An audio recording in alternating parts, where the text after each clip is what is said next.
Accountancy एक ऐसा subject है जो बच्चों की नींद उड़ाता ही उड़ाता है। कंपार्टमेंट की बात कर लो तो सबसे ज्यादा कंपार्टमेंट कॉमर्स में आती है किसी सब्जेक्ट में, तो वो अकाउंटेंसी ही है। अब आपके मन में सवाल होगा कि अकाउंटेंसी शुरुआत कैसे करें, कैसे पढ़े उसे, ताकि बोर्ड में भी अच्छा मार्क्स आ जाए, सीयूटी भी आपका क्लियर हो जाए और कंपार्टमेंट तो आए ही ना। तो आज की इस वीडियो में मैं आपको बताने वाला हूं कि अकाउंटेंसी कैसे पढ़ते हैं, और आपको यहां पर मैं 5 ऐसे स्टेप्स बताने वाला हूं जो आपने अगर फॉलो कर लिए तो अकाउंटेंसी में बोर्ड एग्जाम में भी अच्छा स्कोर आएगा, सीयूटी में भी आपका अकाउंटेंसी क्लियर हो जाएगा, और जिंदगी में कभी भी अकाउंटेंसी पढ़ोगे ना तो कभी दिक्कत नहीं आएगी आपको। ठीक है जी, तो शुरू करते हैं आज की इस वीडियो को। इसको एंड तक जरूर देखना ताकि आपको पता लगे कि अकाउंटेंसी पढ़ना कैसे है, और आपको इस वीडियो के अंदर यह भी पता लगेगा कि आपके इंपॉर्टेंट टॉपिक्स क्या है अकाउंटेंसी के। तो चलिए शुरू करते हैं इस वीडियो को। तो यहां पर मेरे पास 5 ऐसे स्टेप्स हैं जो आपको फॉलो करने हैं। सबसे पहले तो अकाउंटेंसी का सिलेबस समझो और उसके मोस्ट इंपॉर्टेंट टॉपिक्स पढ़िए, ताकि आपको पता रहे कि कहां से क्या पढ़ना है और क्या पढ़ना है ताकि अच्छा स्कोर आए। देखो अकाउंटेंसी में टॉपिक्स इतने सारे हैं कि तुम पढ़ते पढ़ते परेशान हो जाओगे। पॉइंट इज आपको कुछ रिपीटेड टॉपिक्स को मल्टीपल टाइम्स रिवाइज करना है, और कुछ टॉपिक्स को एक दो बारी भी पढ़ लोगे तो आपका काम हो जाएगा। तो यहां पे मैं आपको मोस्ट इंपॉर्टेंट टॉपिक्स अकाउंटेंसी के बताने वाला हूं सिलेबस के साथ में। तो सबसे पहले एग्जाम पैटर्न की अगर मैं बात करूं अकाउंटेंसी के, तो आपके पास यहां पर 3 चीजें हैं जो आपको अकाउंटेंसी में ध्यान रखनी है। ठीक है जी, तो टोटल हमारे पास क्या है, 3 पार्ट्स आते हैं आपके क्लास 12th अकाउंटेंसी के पेपर में, सीबीएसई बोर्ड की अगर मैं बात करूं। ठीक है, तो टोटल आपके पास 3 पार्ट्स है। टोटल एग्जाम का जो आपका थ्योरी का पेपर होने वाला है ना, जो आप सेंटर पर जाकर लिख कर आओगे, वो 80 मार्क्स का होगा। 20 मार्क्स का आपका प्रैक्टिकल होने वाला है। ठीक है जी, अच्छा पार्ट ए है आपका अकाउंटिंग फॉर पार्टनरशिप, ये एक बुक है, और दूसरा है आपका अकाउंटिंग फॉर कंपनीज, ये आपकी दूसरी बुक है। ये कंपलसरी है, दोनों बुक्स आपको पढ़ना जरूरी है। दूसरा जो है आपके पास पार्ट बी और पार्ट सी। पार्ट बी है आपका एनालिसिस ऑफ फाइनेंशियल स्टेटमेंट्स, और पार्ट सी है आपका कंप्यूटराइज्ड अकाउंटिंग। देखो इन दोनों पार्ट्स में आपके पास क्या है, चॉइस है। चॉइस है, आप इन दोनों पार्ट में से कोई भी एक कर सकते हो। स्कूल्स में generally analysis of financial statements कराते हैं, बहुत कम स्टूडेंट्स होते हैं जो कंप्यूटराइज्ड अकाउंटिंग सिलेक्ट करते हैं। अब आपको इन पार्ट्स के इंपॉर्टेंट टॉपिक्स बताता हूं कि पार्टनरशिप की अगर मैं बात करूं तो पार्टनरशिप में आपके पास टोटल 7 चैप्टर्स बैठते हैं, और 36 मार्क्स की आती है आपकी ये बुक। बुक नंबर 1 है एनसीईआरटी के हिसाब से भी, और किसी ऑथर के हिसाब से बात करूं जैसे टीएस ग्रेवाल हो गया, डीके गोयल हो गया, उनके हिसाब से भी ये आपकी बुक नंबर 1 है। ठीक है, पार्टनरशिप की जब हम बात करते हैं तो सबसे पहला टॉपिक है आपका fundamental of accounting for partnership. 6 to 8 marks का आता है आपका। इसमें जो टॉपिक्स इंपॉर्टेंट होते हैं वो आपके लिए है interest on capital IOC, interest on drawings IOD, past adjustments और गारंटी ऑफ प्रॉफिट्स। उसके बाद दूसरे चैप्टर की अगर मैं बात करूं तो वो है गुडविल। 3 to 4 मार्क्स का होता है। इसमें आपके पास आता है गुडविल, जो आपका एक इंटेंजिबल एसेट होता है, उसकी वैल्यू निकालने के मेथड्स। सबसे इंपॉर्टेंट मेथड्स है आपके पास एवरेज प्रॉफिट और सुपर प्रॉफिट। फिर हम बात करते हैं थर्ड नंबर के चैप्टर की, प्रॉफिट शेयरिंग रेशियो, और यहां पर एक और चैप्टर है एडमिशन ऑफ अ पार्टनर। इन दोनों को मैंने क्लब करके आपके टोटल मार्क्स बताया 6 to 10 मार्क्स। ये दोनों चैप्टर साथ में क्यों पढ़ने, क्योंकि change in profit sharing ratio का स्टैंड अलोन क्वेश्चन बहुत रेयरली देखा जाता है, लेकिन admission of a partner chapter के साथ मिक्स होके ये बहुत पावरफुल हो जाता है, बहुत इंपॉर्टेंट हो जाता है। यहां पे इंपॉर्टेंट टॉपिक्स क्या है, न्यू और sacrificing ratio, revaluation account, treatment of goodwill, आपके पास प्रॉफिट और लॉस क्या आ रहा है, और कैपिटल एडजस्टमेंट आपके लिए बहुत ज्यादा इंपॉर्टेंट है। प्रॉफिट एंड लॉस के एडजस्टमेंट्स वाले question change in profit sharing ratio chapter में आपको देखने को मिलते हैं जब हम रिकंस्टिट्यूशन कर रहे हैं पार्टनरशिप का। ठीक है, ये सब चीजें आप कब समझोगे, जब आप change in profit sharing ratio chapter पढ़ रहे होगे और उसके बाद एडमिशन चैप्टर पढ़ोगे। फिर उसके बाद आता है आपके पास रिटायरमेंट ऑफ अ पार्टनर, और दूसरा चैप्टर है डेथ ऑफ अ पार्टनर। ये दोनों चैप्टर्स की खासियत यह है कि इसमें काफी सारे टॉपिक्स का ओवरलैप है, तो यहां पर आप एक चैप्टर में अगर कुछ पढ़ रहे हो तो वो दूसरे चैप्टर में ऑटोमेटिकली एप्लीकेबल हो जाएगा। जैसे यहां पर partners loan account retirement chapter में बहुत ज्यादा इंपॉर्टेंट है, साथ ही साथ में आपके लिए इंपॉर्टेंट है यहां पर कैपिटल एडजस्टमेंट्स, वो देखने आपको जरूरी है रिटायरमेंट में। 6 to 8 मार्क्स का आता है। डेथ चैप्टर में सेम टॉपिक्स रहते हैं, सिर्फ एक चीज चेंज होती है कि रिटायरमेंट चैप्टर में पार्टनर रिटायर हो रहा होता है पार्टनरशिप से, डेथ चैप्टर में पार्टनर मर रहा होता है।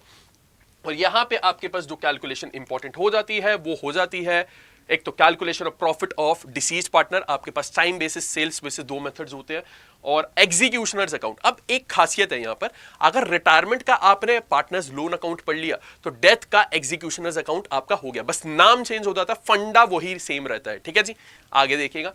डिसोल्यूशन चैप्टर की बात करूं तो 6 to 8 मार्क्स का आता है। रियलाइजेशन अकाउंट और जर्नल एंट्रीज आपके लिए इंपॉर्टेंट होती है।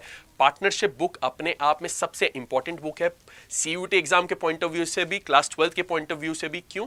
क्योंकि ये 36 मार्क्स की तो क्लास 12 में आती है और सीयूटी एग्जाम में भी बहुत अच्छा स्कोर आपको देकर जाती है। तो ये बुक जितना अच्छे से करोगे उतना अच्छे से तुम्हारा अकाउंटेंसी प्रिपेयर होगा। बच्चों ये चीज दिमाग में रख लेना, अगर आपने पार्टनरशिप बुक को जरा सी भी लीनियंसी दिखाई तो ये बुक आपको परेशान कर देगी। स्पेशली पहले 3 चैप्टर्स, फंडामेंटल ऑफ पार्टनरशिप या fundamental of accounting for partnership, दूसरा है गुडविल और तीसरा change in profit sharing ratio. ये 3 चैप्टर्स खोल के पी जाना आप, और चीजें चाहे आगे के चैप्टर्स में थोड़ी लीनियंसी दिखा दो पर इन 3 चैप्टर्स पर जरा भी लीनियंसी मत दिखाना। क्लियर है? ये हो गई आपकी बुक नंबर 1 की बात। अब बुक नंबर 2 की बात करूं तो आपकी बुक नंबर 2 है अकाउंटिंग फॉर कंपनीज। यहां पर आते हैं 2 चैप्टर्स, सिर्फ और सिर्फ 2 चैप्टर्स। और पता है कितने मार्क्स के आते हैं? अकाउंटिंग फॉर कंपनीज में हम बात करें 2 चैप्टर्स आपके 24 मार्क्स के आते हैं। जी हां, पास होने वाला होता है मेरा 27 मार्क्स वाला। अगर ये बुक पढ़ लो ना तो आपके 24 मार्क्स पक्के हो जाएंगे। इसमें 2 चैप्टर्स है, एक तो है आपका शेयर कैपिटल या अकाउंटिंग फॉर शेयर कैपिटल और दूसरा है अकाउंटिंग फॉर डिबेंचर्स।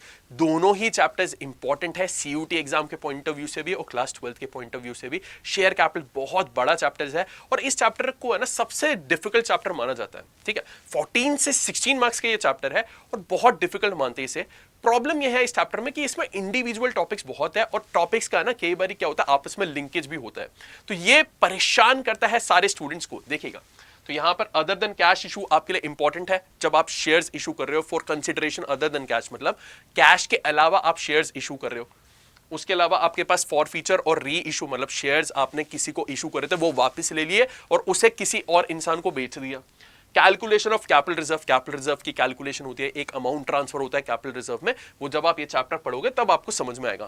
कंपनी की बैलेंस शीट और फुल क्वेश्चन मतलब आप शेयर इशू कर रहे हो उसकी जर्नल एंट्रीज कर रहे हो, फिर अगर फॉर फीचर हो रहा है उसकी एंट्री कर रहे हो। और यहां पर एक टॉपिक और आता है जो यहां पर मैंने नहीं लिखा, फॉर फीचर के साथ मिक्स होकर आता है, वो है प्रोराटा।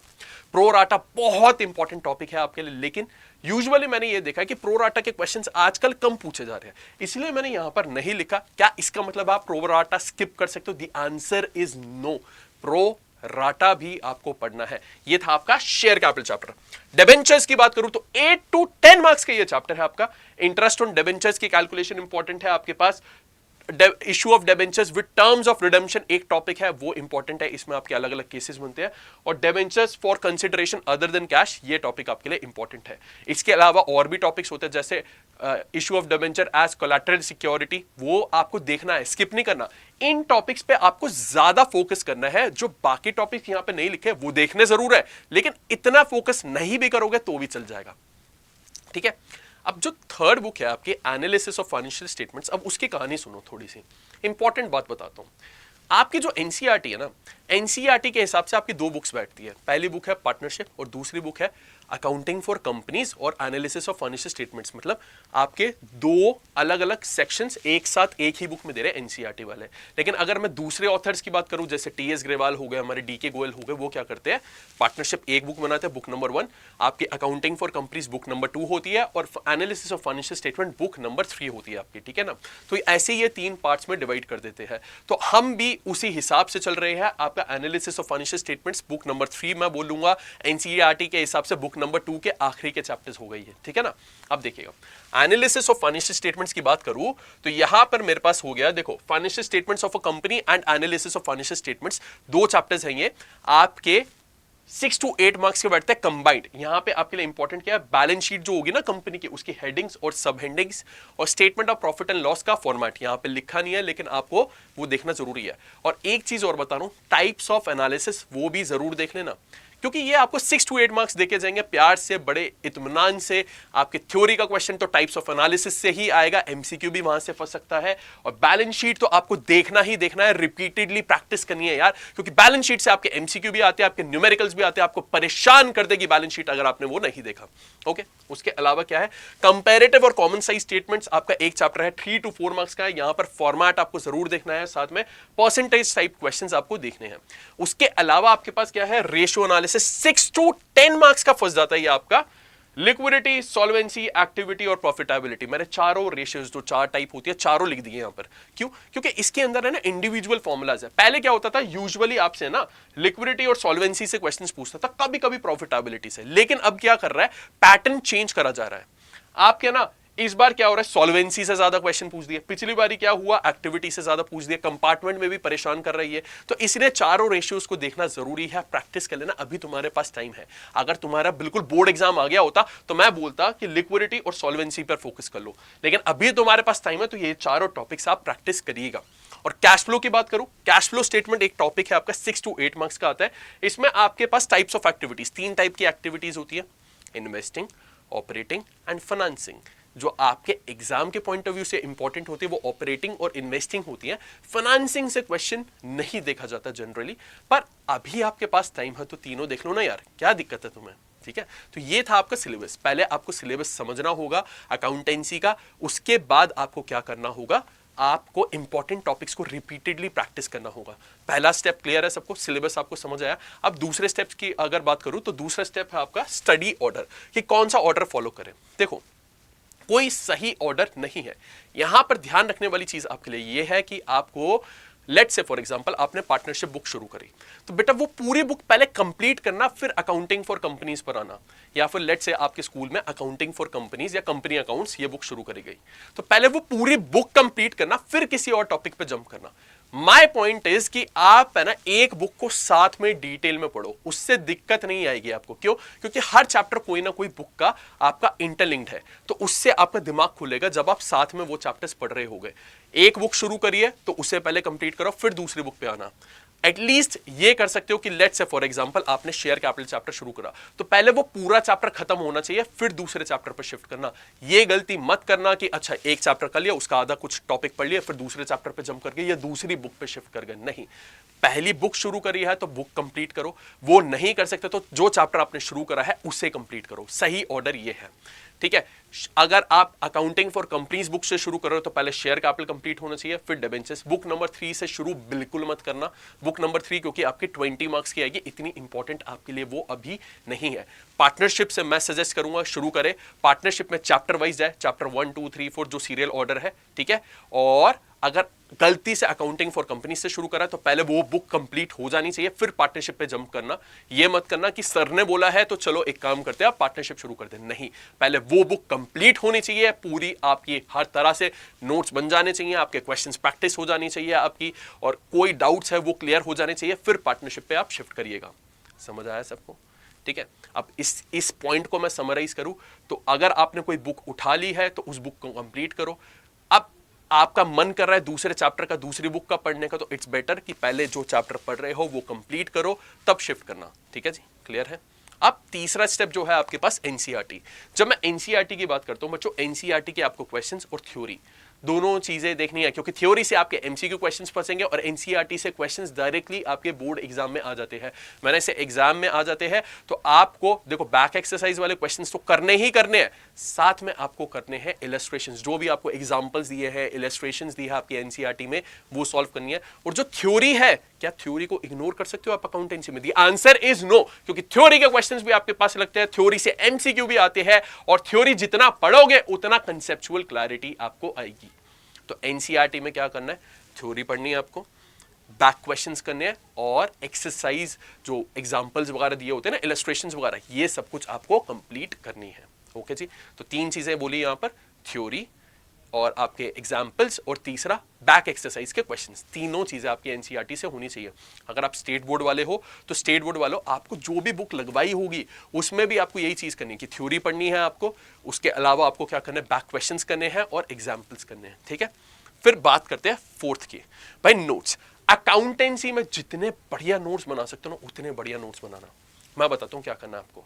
यहां पे एक तो नोटबुक आपकी होनी चाहिए फॉर्मूला की, बिल्कुल अलग नोटबुक होनी चाहिए, फॉर्मूलाज उसमें आपके सारे लिखे होने चाहिए, सारे फॉर्मेट्स उसमें होने चाहिए।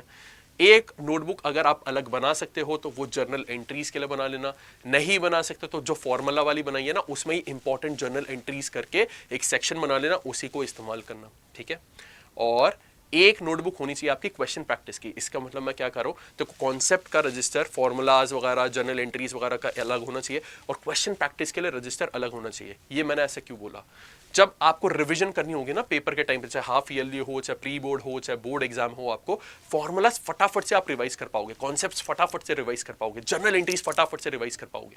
ऑन दी अदर हैंड अगर आपके वो सारी चीजें मिक्स होगी ना, क्वेश्चन प्रैक्टिस और वो, तो आप ढूंढते रह जाओगे, पेज पलटते रह जाओगे, कॉन्सेप्ट मिलेगा ही नहीं टाइम पर, बहुत टाइम वेस्ट होगा रिवीजन के टाइम पे। और रिवीजन के टाइम पे हर एक मिनट आपके लिए इंपॉर्टेंट है।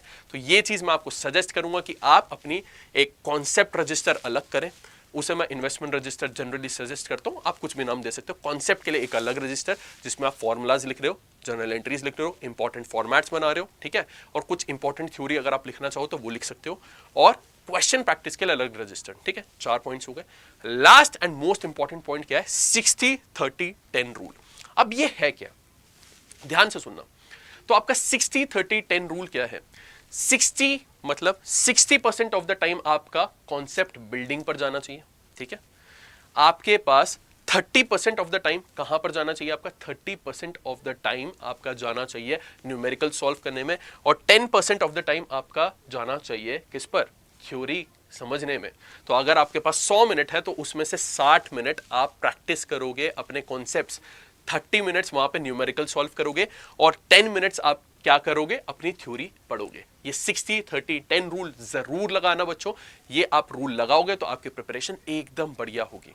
समझ आया सबको, क्लियर है आपको, ठीक है जी। अब एक इंपॉर्टेंट चीज मैं आपको बताता हूं यहां पर, ये 60-30-10 रूल जो है अगर आपने सही से फॉलो कर लिया तो आपके कॉन्सेप्ट्स भी डेवलप हो रहे होंगे, न्यूमेरिकल्स भी आपके प्रैक्टिस हो रहे होंगे, और थ्योरी भी हो रही होगी। एंड टाइम में पता है बच्चे गलती क्या करते हैं, या तो उनका न्यूमेरिकल पार्ट रह जाता है, या कॉन्सेप्ट ही बिल्ड नहीं होते, या फिर थ्योरी में आपको दिक्कत आने लगती है। तो अगर आपने ये 60-30-10 रूल फॉलो करा तो आपको तीनों में से कोई दिक्कत नहीं आएगी।